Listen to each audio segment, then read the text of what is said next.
लाल बालों वाली लड़की फर्श पर बैठ गई और फूट फूट कर रोई। उसे नहीं पता था कि इस कठिन परिस्थिति में आगे क्या करना है। वह नहीं जानती थी कि उसके 7 अरब में से एक कहाँ गया, जो उसके जीवन को बेहतर के लिए बदल सकता था। लेकिन अब सब कुछ निराशाजनक लग रहा था। 2 दिन पहले मुख्य पात्र का मानना था कि भाप पकौड़ी बनना बेहतर था, बजाय काम पर जाने के जहां कोई उसकी सराहना नहीं करता या उसे समझता नहीं है। सवाल ये था कि ऐसी भगदड़ में हत्या करना आत्मरक्षा के लिए उचित नहीं होगा, जब आसपास के सभी लोग अपनी भावनाओं और कार्यों पर नियंत्रण खो रहे थे। मुख्य पात्र छोड़ने का बहुत सपना देखता था, लेकिन हर बार संदेह और अज्ञात का डर उसे रोक देता है। उसे गलती से अपनी जैकेट की जेब में एक भूला हुआ लॉटरी टिकट मिल जाता है, जो उसके लिए एक नए जीवन का एकमात्र मौका हो सकता था। अगर वह सभी नंबर एकत्र कर लेता है तो वह वास्तव में कंपनी छोड़ने की, अगर वह नहीं जीतती लॉटरी, वह आज काम पर वापस जाएगी और अपने साथ हुई हर घटना को फिर से सहेगी। ऐसा लग रहा था कि कई हित थे, लेकिन वह अपनी आंखों पर विश्वास नहीं कर सकी और अपने अंदर के सभी संदेहों के बावजूद सर्वश्रेष्ठ की आशा कर रही थी। वह अचानक रुक गई जब उसने महसूस किया कि उसकी अपेक्षा से कई अधिक हित थे और यह उसकी किस्मत हमेशा के लिए बदल सकता था। मुख्य पात्र अचानक जम गया जब लॉटरी टिकट पर सभी नंबर सही थे और उसका दिल उत्साह से तेजी से धड़कने लगा। कुल जीत की राशि 2 बिलियन हो सकती थी, जो उसके लिए अविश्वसनीय और पूरी तरह से असंभव लग रहा था। युवा लड़की को यकीन था कि वह पागल हो गई होगी, क्योंकि जीतने के ऐसे विचार उसके दिमाग में कभी नहीं आए थे। वह बिल्कुल भी समझ नहीं पाई कि उसे पहले क्या करना चाहिए। ऐसी अप्रत्याशित मोड़ पर खुश या घबरा जाना। मुख्य पात्र ने दरवाजा खोलना शुरू कर दिया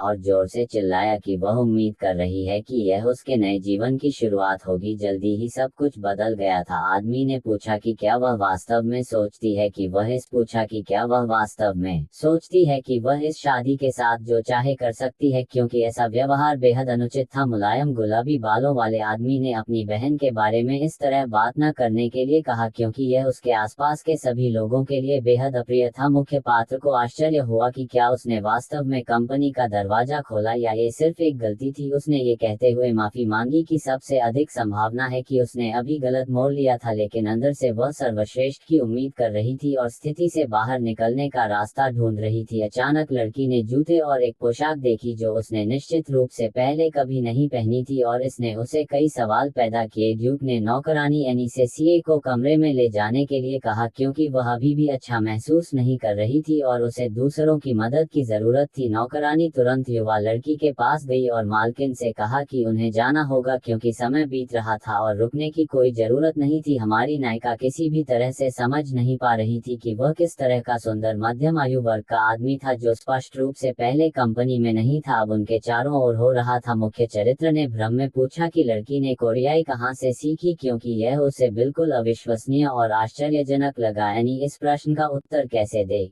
ये समझ में नहीं आ रहा था, क्योंकि उसे घटनाओं के ऐसे मोड़ की बिल्कुल भी उम्मीद नहीं थी। नायिका ने पूछा कि क्या वे कुछ फिल्मा रहे थे और वह बस उनके पास आ गई और अब वह उनके ध्यान के केंद्र में थी। अचानक अन्य नौकरानियां प्रकट हुई, जिन्होंने आंसू बहाते हुए मुझे बताया कि श्रीमती सीए बिस्तर से उठकर भाग गई हैं। युवा लड़की ने चिढ़कर पूछा कि एसओए कौन था और वे कहाँ थे, क्योंकि जो कुछ भी हो रहा था वह उसे अजीब लग रहा था। नौकरानी मार्सेला ने बताया कि मालकिन पहले से ही अपनी याददाश्त खोने लगी थी और इसने सभी को उसके भविष्य के भाग्य के लिए गंभीर आशंकाएं पैदा कर दी। ये स्पष्ट नहीं था कि सभी के बालों का रंग इतना प्राकृतिक क्यों था और मुख्य चरित्र के सिर पर किसी प्रकार का विग था जो अजीब लग रहा था। नौकरानियां भ्रमित थीं और नौकरानियों में से एक ने चिल्लाकर कहा कि मालकिन के दाहिने हाथ में एक बुरी आत्मा प्रवेश कर गई है, और इस तरह के अप्रत्याशित बयान से आसपास के सभी लोग घबरा गए। बाद में नौकरानी ने उस आदमी से कहा कि उन्होंने महिला के हाथ बांध दिए हैं, क्योंकि बुरी आत्मा उनके माध्यम से बाहर निकलने और दूसरों को नुकसान पहुंचाने की कोशिश कर रही थी। मुख्य पात्र बहुत गुस्से में थी कि वह अब कुछ नहीं कर सकती थी और अपने आसपास की इस अजीब स्थिति में खुद को असहाय महसूस कर रही थी। डॉक्टर ने महिला से उसका नाम बताने के लिए कहा और लड़की ने जवाब दिया कि उसका नाम यूनी यून है। ये सभी को अजीब लगा। अभिजात वर्ग के पिता ने कमरे में प्रवेश किया और साथ ही उसके 2 भाई भी, जो उत्साहित दिख रहे थे। ग्रे गुस्से से बताया कि एसओए फिर से बेहोश हो गया था, जैसा कि हाल ही में हुआ था। मुख्य पात्र ने भौहें सिकोड़ते हुए पूछा कि क्या इस चतुर व्यक्ति ने वास्तव में वारिस से ऐसे शिष्टाचार सीखे हैं। डॉक्टर ने ड्यूक के कान में फुसफुसाया कि महिला को स्मृति हानि हुई है और इससे वहां मौजूद सभी लोग घबरा गए।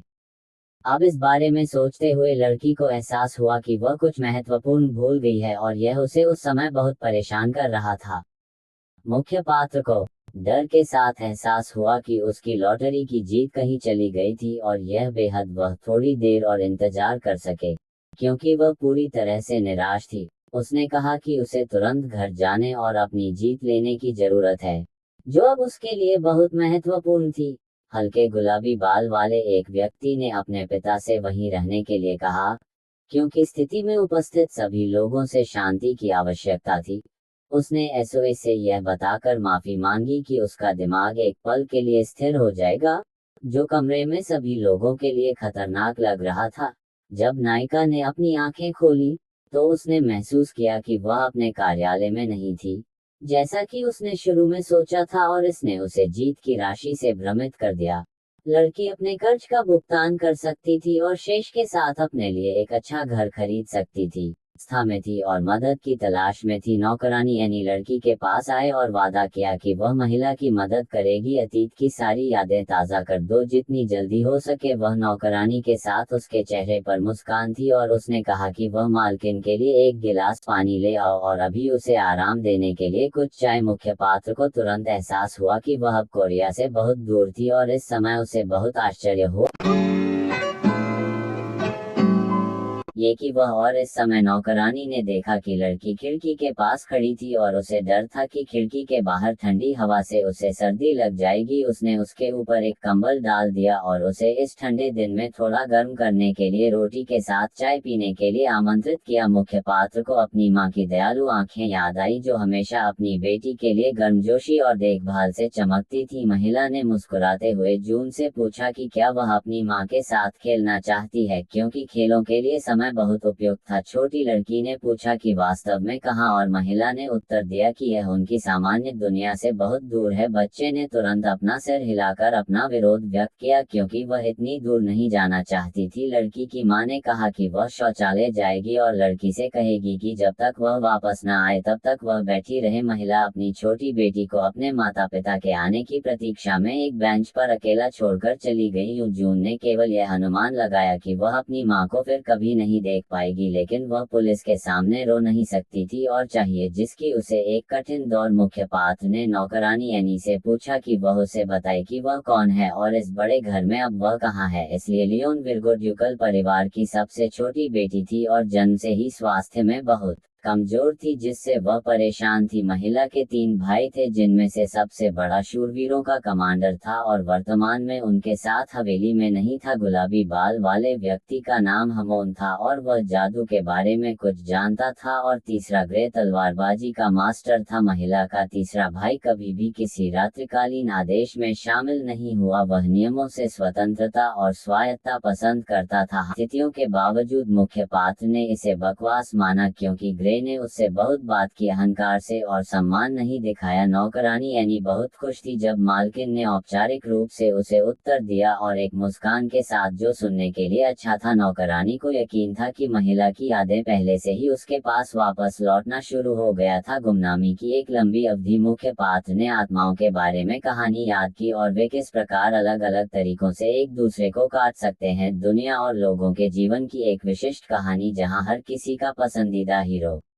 निर्णायक मोड़ अनुभव, और उसे अपने पिछले जीवन की कुछ बातें याद आती हैं। नौकरानी को याद आया कि उसने दालान में कुछ मिला और यह समझने के लिए महत्वपूर्ण हो सकता है कि उसके आसपास क्या हो रहा था। मुख्य पात्र स्तब्ध रह गई जब उसने उसी लॉटरी टिकट को देखा जिस नंबर ने उसकी जिंदगी हमेशा के लिए बदल दी। उसे यकीन था कि यह उसका पैसा था, जिसे उसने हाल ही में शुद्ध संयोग से जीता था। लड़की ने अपनी जीत को जितनी जल्दी हासिल किया था उतनी ही जल्दी खो दिया था, और अब उसके लिए नुकसान को स्वीकार करना मुश्किल था।